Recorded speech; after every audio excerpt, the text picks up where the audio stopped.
Silakan masuk Mas, monggo.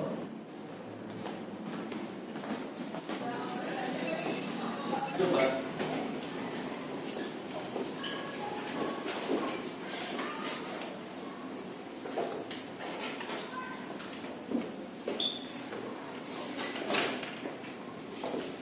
Semua sudah kumpul ya?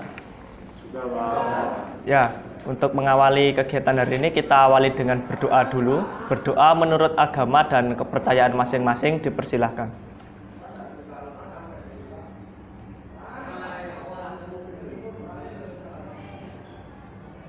Amin. Selesai. Bagaimana kabarnya anak-anak? Sehat?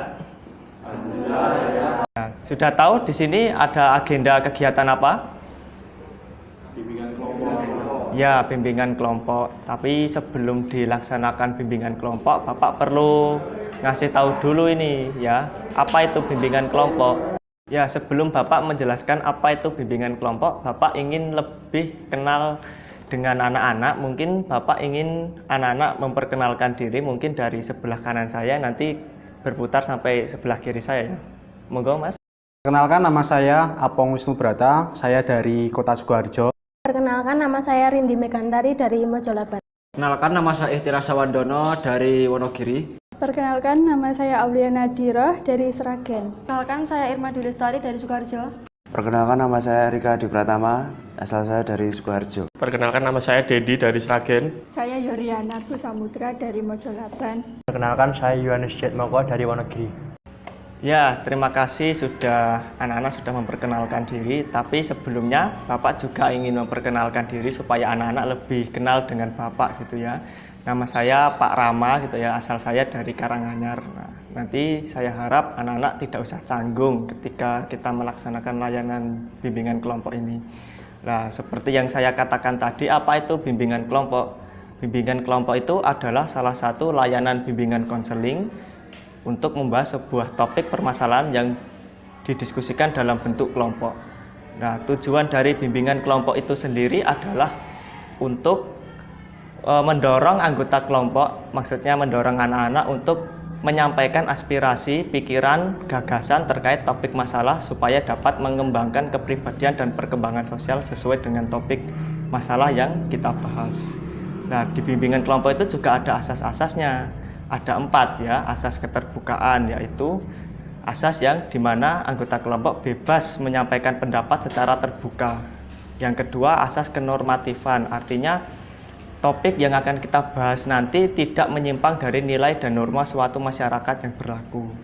Yang ketiga, asas kekinian. Asas kekinian itu artinya topik yang kita bahas itu sesuai dengan perkembangan zaman yang kita jalani saat ini. Dan yang terakhir, asas kesukarelaan, artinya anggota kelompok datang ke sini tidak tanpa paksaan. Semua hadir tanpa sebuah paksaan ya? Ya, alhamdulillah. Berarti saya harap nanti layanan bimbingan kelompok dapat berjalan dengan maksimal. Bapak di sini sebagai pemimpin kelompok juga mempunyai peran. Yang pertama, Bapak sebagai pengatur lalu lintas komunikasi antar anggota, sehingga diharapkan anak-anak nanti bisa menjalin diskusi dengan Bapak sebagai pengatur kondisinya, begitu ya. Yang kedua, Bapak sebagai fasilitator dan katalisator dalam layanan bimbingan kelompok, sehingga dengan hal tersebut dapat terjalin dinamika kelompok yang sesuai dengan tujuan yang akan kita capai. Dan yang terakhir, peran Bapak di sini sebagai pemimpin kelompok adalah mengatur kondisi selama layanan bimbingan kelompok berlangsung. Takutnya atau khawatirnya nanti terjadi konflik yang berkelanjutan setelah layanan ini selesai. Begitu ya anak-anak, sudah paham? Apa ada yang sudah tahu berapa kontrak waktu yang kita jalankan selama layanan bimbingan kelompok hari ini? 45 menit. Iya, betul Mas Apong, 45 menit ya. Jadi kita akan menggunakan waktu 45 menit untuk melaksanakan layanan bimbingan kelompok. Tapi sebelum kita melaksanakan layanan bimbingan kelompok ini, Bapak mau ngajak kalian untuk melakukan game sederhana, yaitu ice breaking. Nah, ice breakingnya bagaimana Pak? Kita menghitung ya, ketika di angka satuan 3 nanti bilang door. Misalkan kita coba dulu ya. Nanti saya tunjuk Mas Apong 1, Mbak Rindi 2 lah. Yang hitungan 1-an 3 bilangnya door. Gitu ya. Apa sudah paham? Paham. Kita coba dulu ya dari Mas Apong, coba yuk. 1, 2, door. 4, 5, Door. 7, door. Ya, sekali lagi ya. Sekarang dari Mas Yohanes sampai ke Mas Apong. 1, 2, door. 4, 5, 7, 8. door. Baik, ya, itu mungkin game sederhana. Kenapa? Supaya tidak tegang gitu ya. Biar kita bisa rileks nanti ketika melaksanakan layanan bimbingan kelompok itu bisa tenang gitu ya. Baik, dari apa yang Bapak jelaskan tadi, kira-kira ada yang belum jelas? Sudah jelas ya, berarti anak-anak sudah siap ya untuk mengikuti ke tahap selanjutnya ya. Ada yang masih ingat kemarin kita akan membahas topik apa ya? Stop bullying. Ya, stop bullying. Ya, ada alasan kenapa Bapak ingin membahas topik stop bullying ya. Seperti yang kita tahu sekarang ini kita terkadang melihat maraknya perilaku bullying, entah itu di lingkungan sekitar, lingkungan masyarakat, sekolah maupun di media sosial. Nah, tujuan Bapak mengajak anak-anak untuk membahas topik ini adalah supaya anak-anak itu memahami apa itu perilaku bullying dan Bapak berharap bisa mencegah atau tidak terjerumus dalam perilaku bullying. Nah, ini nanti ada beberapa materi yang akan Bapak bahas, di mana nanti saya harap anggota kelompok dapat menyampaikan aspirasi, dapat berdiskusi tanpa mengedepankan sudut pandang masing-masing, gitu ya. Baik, bisa kita mulai ya. Sama-sama. Baik, sekarang Bapak mau tanya, apa yang dimaksud bullying itu? Saya Pak, saya akan menjawab. Bullying yaitu perilaku yang dilakukan oleh seseorang yang mempunyai kekuasaan yang akan membuli dengan tujuan ingin mematahkan mental seseorang. Seperti itu, Pak. Ya, bagus sekali pendapat dari Mbak Yoriana, luar biasa ya. Mungkin ada yang ingin menambahkan lagi atau menyanggah? Pak, saya mau menambahkan terkait dengan penjelasan dari Mbak Yoriana tadi, bahwasanya stop bullying itu merupakan salah satu tindakan yang cukup merugikan bagi siswa lainnya, sehingga membuat siswa tersebut menjadi cemas dan menjadi menurunnya pembelajaran atau belajar mereka. Karena apa? Karena tekanan batin yang sangat kuat dan bisa merugikan siswa tersebut. Itu, Pak. Ya, pendapatnya dari Mas Apong tadi juga sangat bagus ya, luar biasa.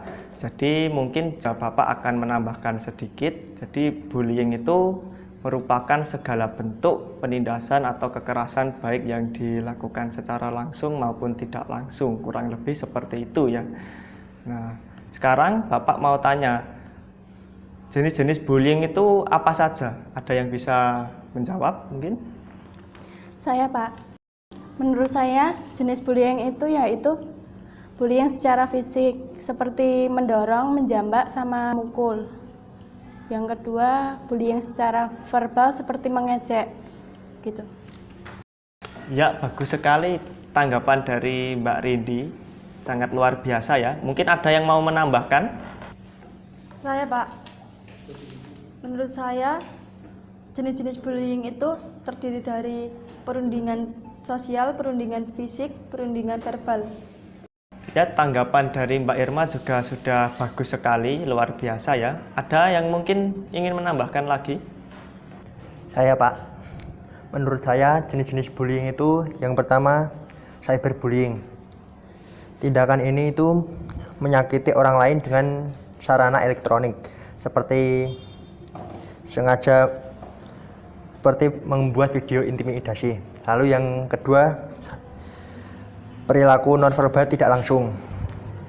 Tindakan ini mendiamkan seseorang, memanipulasi persahabatan sehingga menjadi retak, sehingga sengaja mengucilkan atau mengabaikan atau mengirim surat kaleng. Baik, benar sekali tanggapan dari Mas Yohanes tadi ya. Jadi kalau dari yang disampaikan oleh teman-teman tadi, kurang lebih jenis-jenis bullying itu yang pertama bullying secara fisik, yaitu memukul, ya, mendorong, atau bullying dalam bentuk secara nonverbal, contohnya mengejek, memfitnah gitu ya. Bahkan yang sekarang marak itu cyberbullying ya. Mungkin kita ketika main sosial media itu banyak orang yang melakukan sara gitu ya, rasis itu, contohnya rasis itu mengejek orang yang berkulit hitam gitu ya, itu contohnya cyberbullying seperti itu kurang lebih. Baik, untuk yang selanjutnya ada yang bisa menjelaskan apa saja ciri-ciri dari bullying itu sendiri? Saya Pak, ciri-ciri korban bullying mungkin orangnya memiliki sifat yang egois, jadi dia hanya bisa memikirkan dirinya sendiri. Lalu mungkin ciri-ciri pelakunya, salah Pak, maksudnya ciri-ciri dari korbannya itu mungkin orangnya lebih culun gitu Pak, kurang bersosialisasi. Ya, tanggapan dari Mbak Ulia sangat bagus sekali. Mungkin ada yang ingin menambahkan? Saya Pak, menurut saya jarang bergaul, perhatian kebiasaan di luar jam sekolah bila dia tidak nyaman membicarakan teman-temannya, bisa jadi ada yang tidak beres. Ya, tanggapan dari Mas Dendi juga sangat bagus ya. Mungkin ada yang ingin menambahkan lagi atau tidak? Ya, saya Pak, ciri-ciri pelaku bullying itu yang pertama itu perundungan bullying cenderung memiliki sifat yang hiperaktif, dan yang kedua memiliki temperamen yang sulit dan masalah pada atensi. Yang ketiga sulit melihat sudut pandang orang lain. Yang keempat yaitu adanya perasaan iri dan benci. Yang kelima memiliki pemikiran bahwa permusuhan adalah sesuatu yang positif. Yang keenam cenderung memiliki fisik yang lebih kuat. Bagus sekali, sangat jelas ya apa yang disampaikan oleh Mas Ikhtiar tadi. Jadi mungkin Bapak hanya ingin sedikit menambahkan. Jadi ciri-ciri dari perilaku bullying itu ada dua, dari pelaku maupun dari korban ya. Dari pelaku seperti yang disampaikan oleh teman-teman tadi, yang pertama memiliki temperamen yang sulit gitu ya. Sulit melihat sudut pandang orang lain dan kurang berempati begitu ya. Cenderung memiliki fisik yang lebih kuat, lebih dominan daripada teman sebayanya. Sedangkan bagi yang menjadi korban bullying itu anaknya cenderung sulit bersosialisasi karena merasa takut begitu ya. Yang kedua, anak yang fisiknya lemah mungkin akan menjadi penindasan seperti itu kurang lebih. Baik, sekarang ada yang tahu kenapa sih terjadi perilaku bullying? Apa penyebabnya? Saya Pak, saya mau menjelaskan terkait dengan penyebab terjadinya bullying. Yang pertama itu menurut saya itu salah satu siswa itu ada yang menjadi yang bertahta. Artinya siswa tersebut memiliki kayak jabatan atau seorang atau geng-gengan itu. Nah, itu akan menimbulkan kayak dia paling berkuasa sendiri. Nah, sehingga dia berani untuk membuli siswa tersebut atau mencari korban-korban untuk dibully. Terus yang kedua adalah mantan dibully. Jadi siswa tersebut dulunya pernah dibully sehingga di kelas berikutnya dia ingin dendam dan ingin membuli orang lain lagi. Begitu Pak pendapat dari saya. Ya, bagus sekali tanggapan dari Mas Apong tadi. Mungkin ada yang mau menambahkan? Baik, kalau tidak ada, mungkin saya akan menjelaskan ulang ya tadi yang disampaikan Mas Apong terkait penyebab bullyingnya. Betul, ya, penyebab bullying itu terjadi karena adanya perbedaan status sosial, baik dari segi ekonomi maupun dari psikis. Ya, kadang contohnya orang yang badannya lebih besar itu suka mengintimidasi orang yang badannya lebih kecil, seperti itu. Contoh orang yang lebih kaya itu terkadang tidak menghargai orang yang miskin, katakanlah seperti itu ya. Jadi yang disampaikan Mas Apong ini sudah sangat betul sekali. Nah, sekarang Bapak mau tanya, apa dampak yang terjadi dari perilaku bullying itu sendiri? Ada yang bisa menjawab? Dampak penyebab bullying ada dampak negatif, lalu ada tidak ada problema, dan lalu adanya rasa kasih sayang atau empati dari orang tua, dan juga tidak merasa bersalah atau ingin selalu di atas yang menjadi korban bullyingnya. Ya, itu tadi tanggapan dari Mas Erika, luar biasa ya. Mungkin ada yang mau menyanggah atau mau menambahkan? Saya Pak, saya mau menyanggah terkait dengan penjelasan dari Mas Erika, bahwasanya tadi salah satu dampaknya itu yang nomor satu itu mendapatkan kasih sayang terhadap orang tua. Nah, saya tidak setuju dengan pendapatnya Mas Erika karena korban bullying atau orang yang mendapatkan bullying itu bahkan seharusnya itu orang tua makin kasihan sama anak tersebut. Ya, itu tadi sanggahan atau tambahan dari Mas Apong ya. Jadi tidak apa-apa kalau ada perbedaan pendapat dalam diskusi, itu biasa, hal biasa. Nah, mungkin di sini Bapak juga akan sedikit menambahkan. Jadi dampak terjadinya perilaku bullying itu juga ada dua, seperti ciri-ciri tadi ya. Yang pertama, bagi pelaku itu pasti akan belajar bahwa tidak ada resiko apapun bagi mereka, sehingga mereka itu akan semakin melunjak gitu ya. Ketika bisa membuli temannya itu mereka semakin senang, tidak ada rasa takut seperti itu ya. Potensi lebih besar menjadi perilaku kriminal itu pasti kalau kelamaan pelaku bullying itu bisa menjadi tindakan kriminal gitu ya, kalau tidak ada yang bisa mencegah. Sedangkan bagi korban itu sendiri, kesehatan fisik maupun mentalnya pasti menurun karena merasa cemas gitu ya. Ketika tiap hari dia dibully, dia dicaci maki ya, kesehatan mentalnya menurun sehingga mempengaruhi kondisi fisiknya. Apalagi kalau itu sampai terjadi kekerasan perilaku fisik begitu. Nah, sekarang Bapak ingin, adakah yang bisa menyampaikan contoh perilaku bullying itu sendiri? Saya Pak, saya akan mencontohkan satu contoh bullying ya Pak, yaitu dari cerita saya itu. Waktu itu kan saya kan nonton futsal, mendukung tim futsal yang saya dukung itu. Nah, pas waktu ingin pulang dari tempat futsal itu, pas mau ambil sepeda motor, saya dicegat beberapa orang, ada 6 orang sekitar segitu Pak. Nah, di situ saya dicegat, saya pertama diejek tentang tim futsal yang saya dukung itu. Setelah itu saya dipukul di bagian sini sampai gigi lepas. Setelah itu saya dipukul, dan itu cuma bisa diam karena kalah jumlah. Setelah kejadian itu malamnya saya diajak sama teman saya ke kantor polisi untuk melaporkan kejadian itu. Nah, di sana saya bercerita tentang kejadian itu. Di situ saya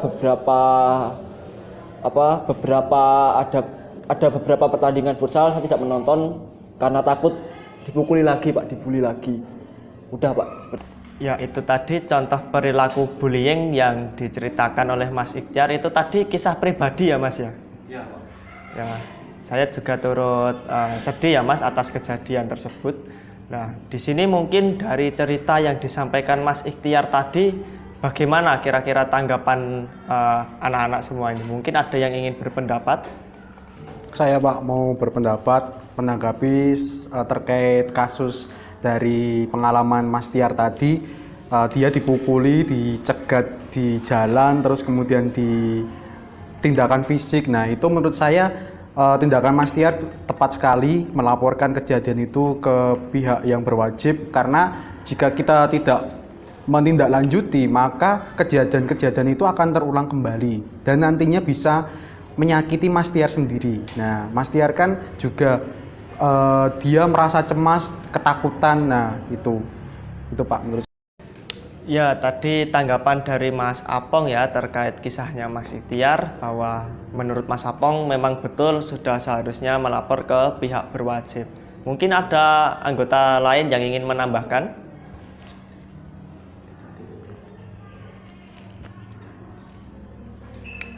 tidak ada ya.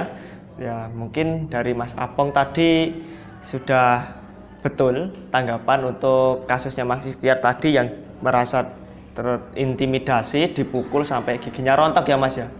Sampai giginya rontok, akhirnya Mas Ikhtiar melaporkan ke pihak berwajib dan segera ditangani. Sudah teratasi ya Mas itu?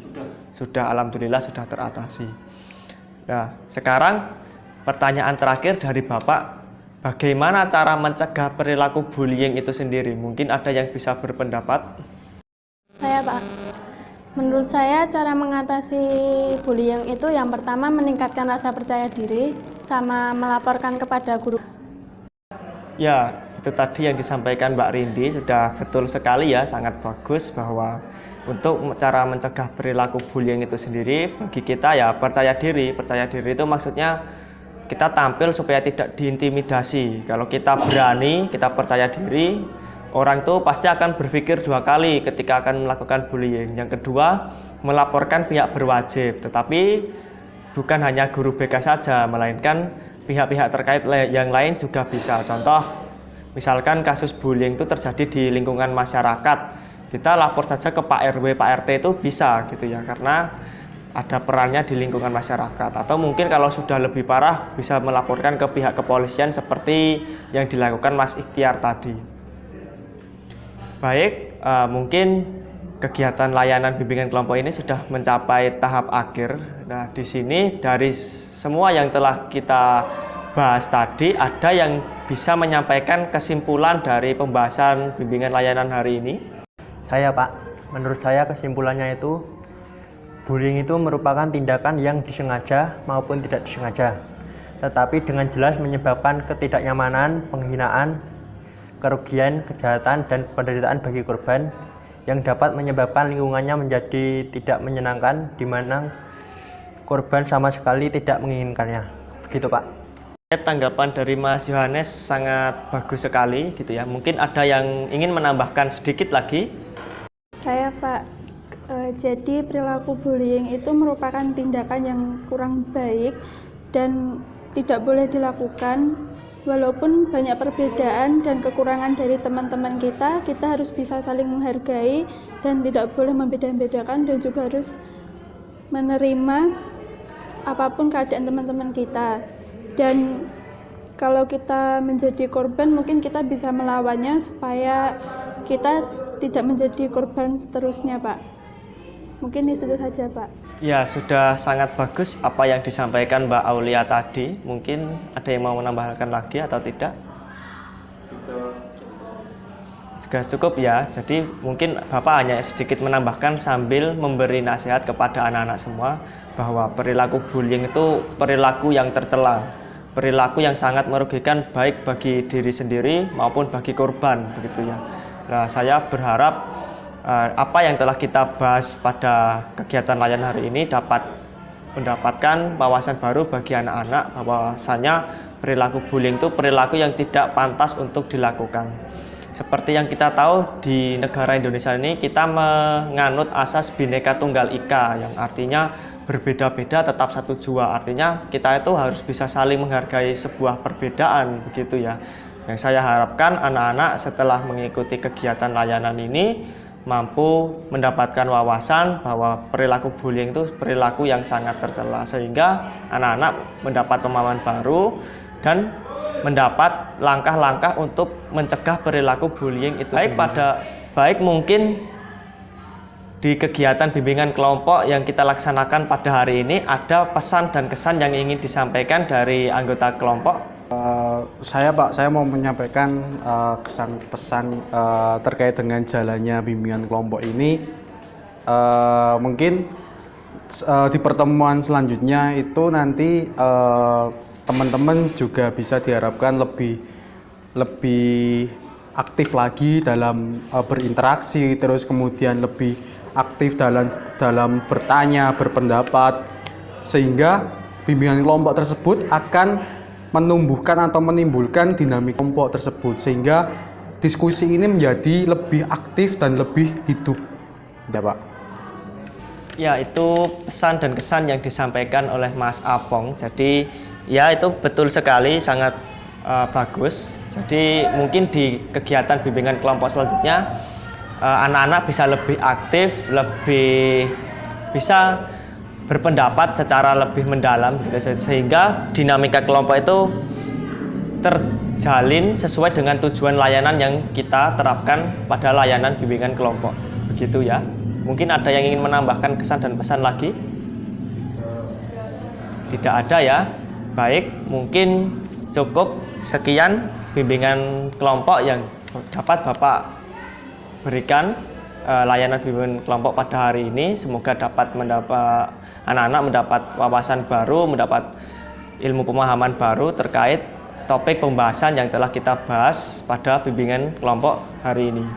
Sebelum mengakhiri kegiatan bimbingan kelompok pada hari ini, alangkah baiknya kita tutup dengan berdoa terlebih dahulu. Berdoa menurut agama dan kepercayaan masing-masing, dipersilahkan.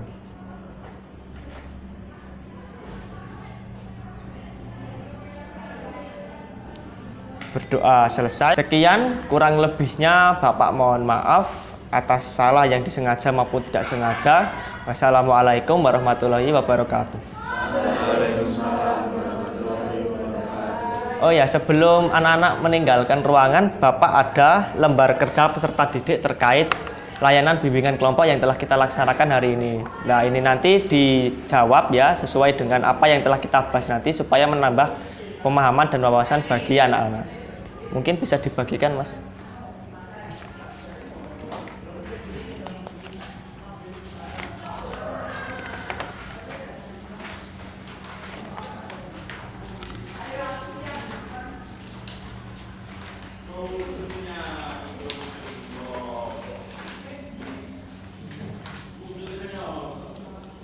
Baik, itu nanti diisi ya, mungkin besok bisa dikumpulkan dan kita bertemu lagi di layanan bimbingan kelompok selanjutnya, begitu ya.